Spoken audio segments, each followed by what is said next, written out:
আমি রাতুল ওয়ার্ড থেকে আম নিয়েছি। প্রথম আমটা নিয়েছি, খুব ভালো ছিল। পরের আমটা আমার খুব খারাপ হয়েছে। তারপর ওরা ফোনটা রিকোয়েস্ট করার পরে আবার 12 কেজি নিয়েছি, দেখি আমটা কিরকম। রাতুল ওয়ার্ল্ডের আম ফার্স্টটা নিয়েছি, খুব ভালো পেয়েছে। দ্বিতীয়বার খুব খারাপ। তৃতীয়বার ওনারা রিকোয়েস্ট করার পরে এই আমটা নিয়েছি, ফোনটা রিকোয়েস্ট করার পরে আমটা নিয়েছি, দেখি এটার কোয়ালিটি কিরকম।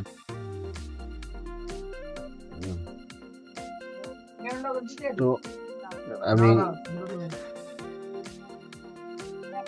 সেকেন্ড টাইম আম নেওয়ার পর চিন্তা করছিলাম ওদের কাছ থেকে আর আম নিবো না।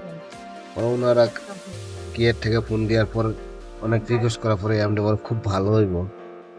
রিকোয়েস্ট করার পর আমরা নিচ্ছি। আমি দেখি আমরা কি অবস্থা।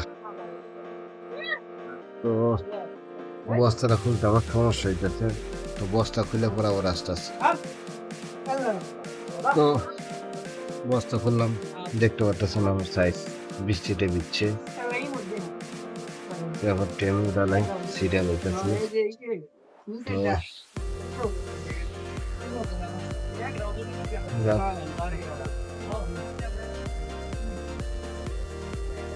দেখতে পারতেছেন আমের কোয়ালিটি।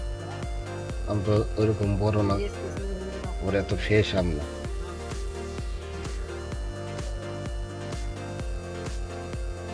দেখতে পারতেছেন আম।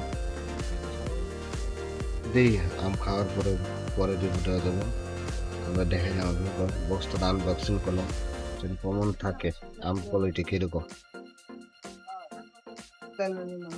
এই যে আম দেখতেছেন কোয়ালিটি, আপনারা দেখাইতেছি। তো আমরা নিচে আমার 1550 টাকা।